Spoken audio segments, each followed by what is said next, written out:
Hello, I'm Julie from El Mundo de Pepita, resources for teaching languages to children. And this is our second episode in a new series that we're doing to help with ideas, tips, activities in this new era of distance learning that we are finding ourselves in.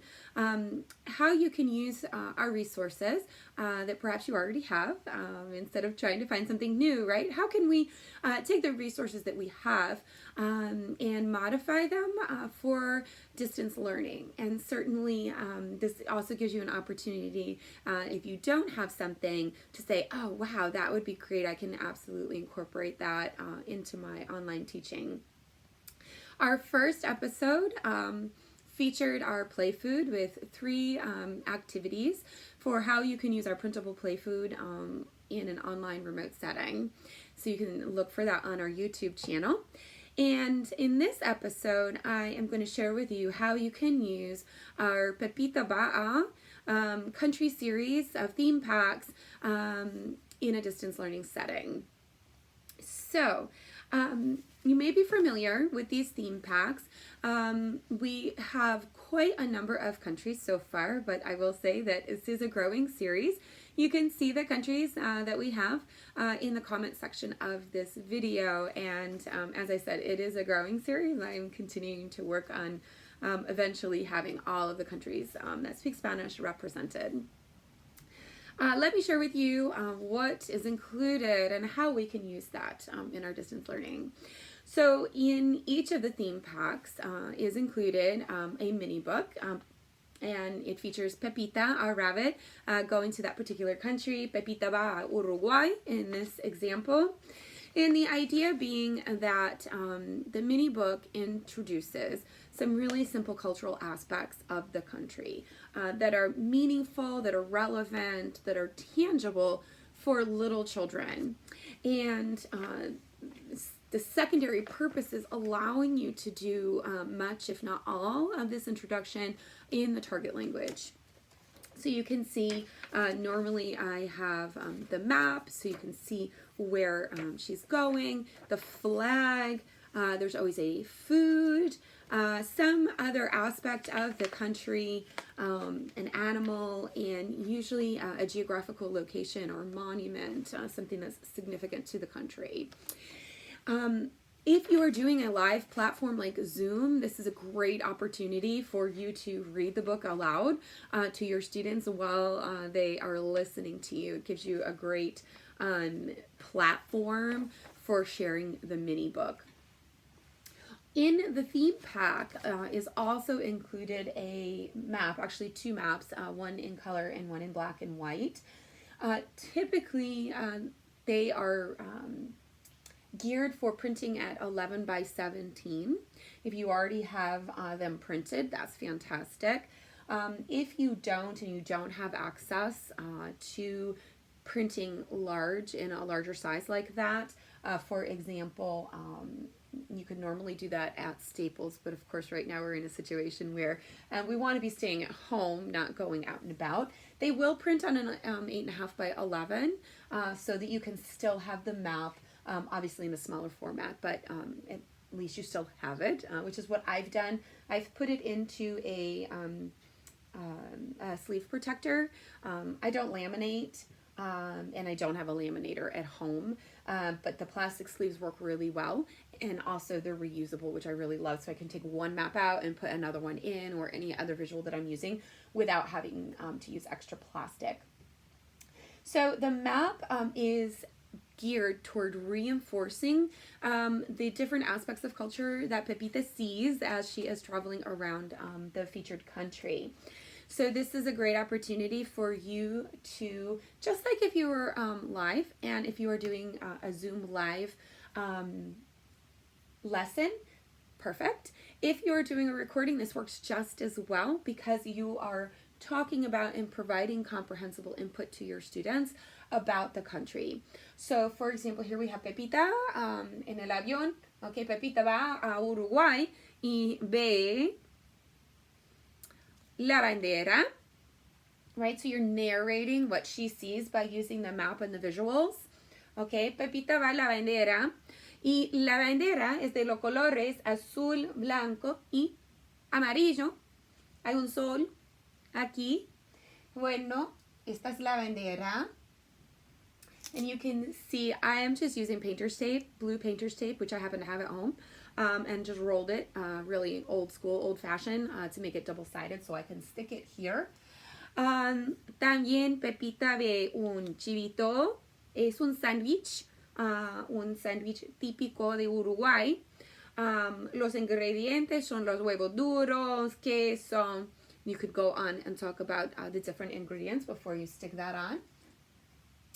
Pepita ve también un ñandú, okay, es un pájaro grande. Este pájaro no vuela, es un pájaro como un pingüino que no vuela.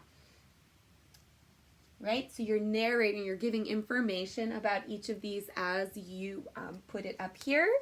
Gemas de amatista, okay, son de color morado. Bueno.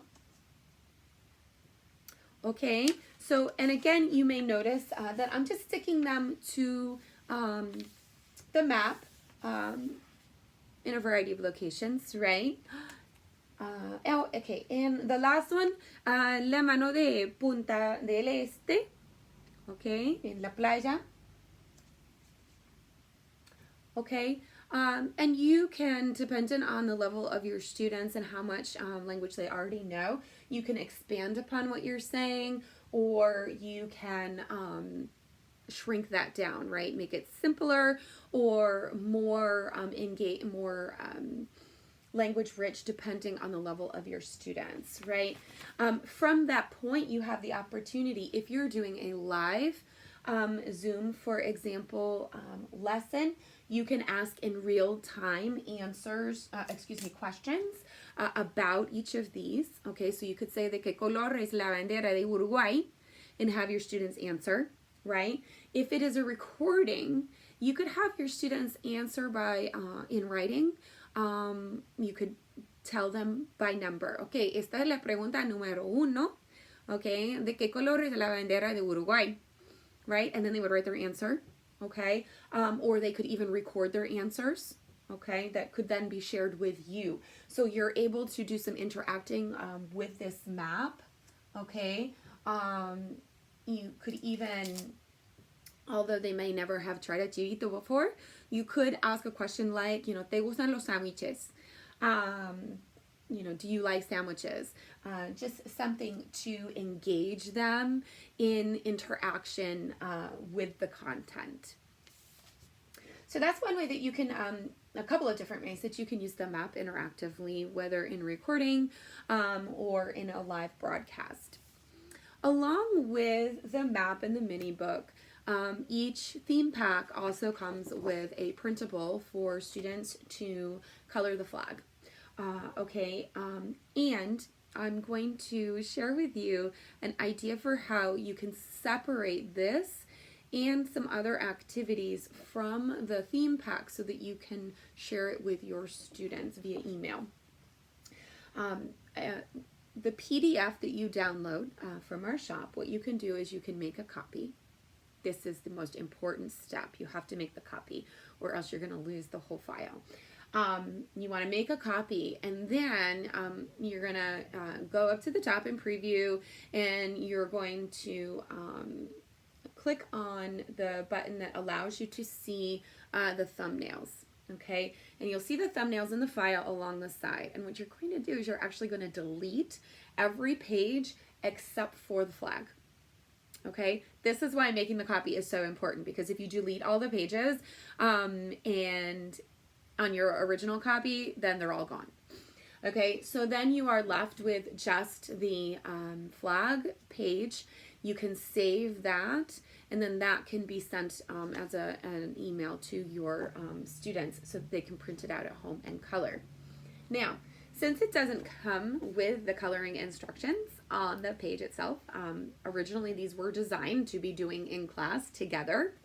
But if you send it to your students first, right, then if you're doing a Zoom live lesson, or if you're doing a recording, you can give the instructions for how to color the flag, either in real time or as a recording that your students can pause, color that portion, and then do the next portion. And I say pause because if you have seen any of my videos for teaching, you will know that when I give instructions for doing something like this, or really any, I go step by step and I stop after each step for all of my students to finish before we go on to the next one. And that would be the same with any type of coloring, directed coloring activity that I do.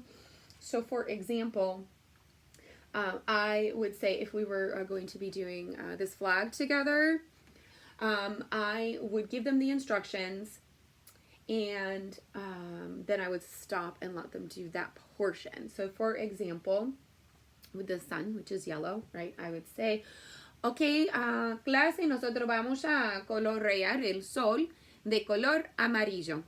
Por favor, a empezar. Okay, and I would wait for them to finish. I would give them a little bit of time. Typically, I don't give them forever, so I might start counting down and saying, okay, 10, 9, 8, until they were done.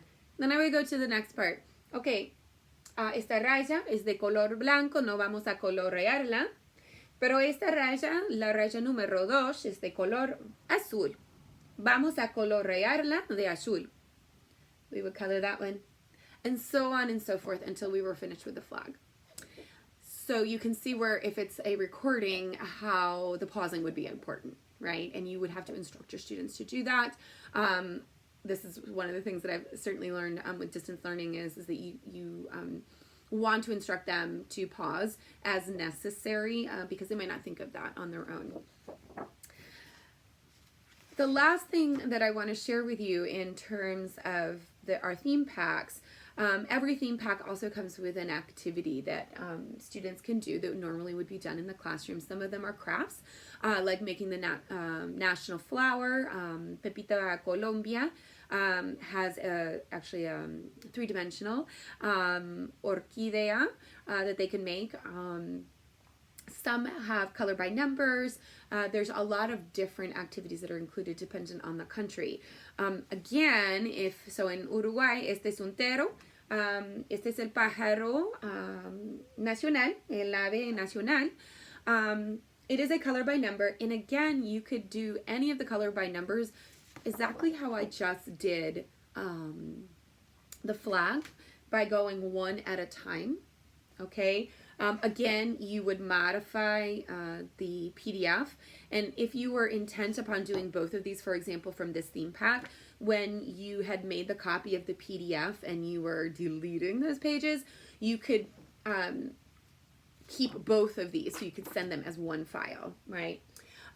So again, you would start with the numbers. You would be informing them about what color they were going to color the numbers, and you would do those one at a time, give them an opportunity to color, and then go on to the next number, etc., until the entire picture was finished.